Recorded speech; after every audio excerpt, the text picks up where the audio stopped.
흥덕천 이동과 신봉동을 지역구로 둔 더불어민주당 이교 의원입니다.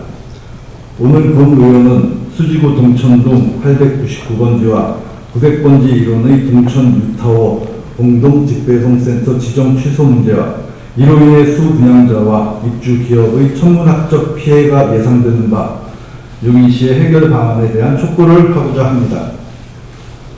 동천동 899번지와 900번지는 2012년 공동 직배송센터로 지정됐고 899번지는 지식산업센터로 중복 지정됐습니다.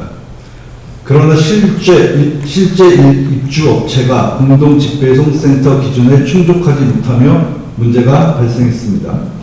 산업통상자원부는 2019년 사업자에게 입주업체 자격을 준수하고 주요 시설의 연면적을 공동 직배송센터 전체 연면적의 50% 이상 확보하도록 시정명령을 내렸습니다. 사업자는 이에 불복해 소송을 제기했지만 2023년 대법원에서 최종 패소했습니다. 이후 산업통상자원부는 지속적으로 시정 기회를 부여했습니다.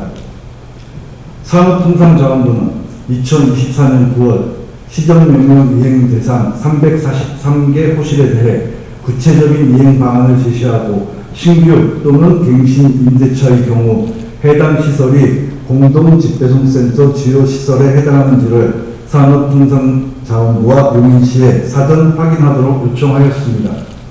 그러나 이후 사전 확인 없이 26개 호실의 신규 입주와 계약 갱신이 이루어졌고 2025년 1월 현장 점검에서는 점검이 가능했던 16개 호실 가운데 15개 호실이 주요 시설에 해당하지 않는 것으로 확인됐습니다.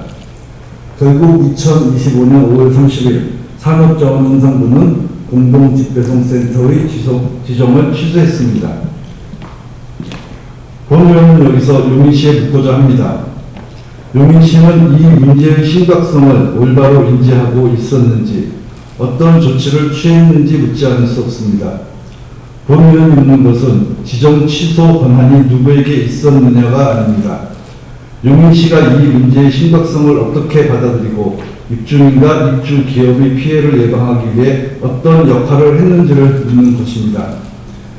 무엇보다 또 다른 기업 또는 용인 시민들이 현재 상황을 충분히 알지 못한 채 새롭게 매매나 임대차 계약의 체결이 이루어진다면 새로운 피해가 이어지게 될 것입니다. 본 의원은 용인시에 세 가지를 촉구합니다. 첫째, 동천 유타워 수분양자와 입주 기업에 대한 실태 조사를 실시해야 합니다. 소유자와 임차인 현황, 입주 기업과 업종, 신규, 갱신 계약 현황을 파악하고 지정 취소로 인해 발생할 수 있는 법적, 행정적 문제와 예상되는 피해 상황을 면밀히 분석해야 합니다. 둘째, 도시계획시설 변경과 건축물 용도 현실화를 포함하여 수분양자와 입주 기업의 피해를 최소화할 수 있는 실현 가능한 해결 방안을 마련해야 합니다. 셋째, 추가적인 피해를 방지하기 위한 정확한 정보 공개와 안내 체계를 마련해야 합니다. 현재의 법적, 행정적 상황을 충분히 알지 못한 시민이나 기업이 새로운 매매 또는 임대차 계약을 체결해 또 다른 피해가 발생하는 일이 없도록 현재 상황과 향후 가능한 행정 절차를 명확하게 안내해야 합니다. 시민의 저작권과 기업의 생업을 보호하기 위해 용인시는 해결책을 찾고 제시해야 합니다.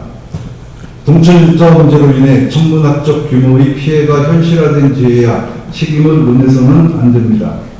이제는 중앙정부와 사업자에게 책임을 미룰 것이 아니라 용인시는 지방정부로서의 책임과 역할을 다해 분양자와 입주 기업을 보호할 수 있는 실질적인 해결책을 마련해야 합니다.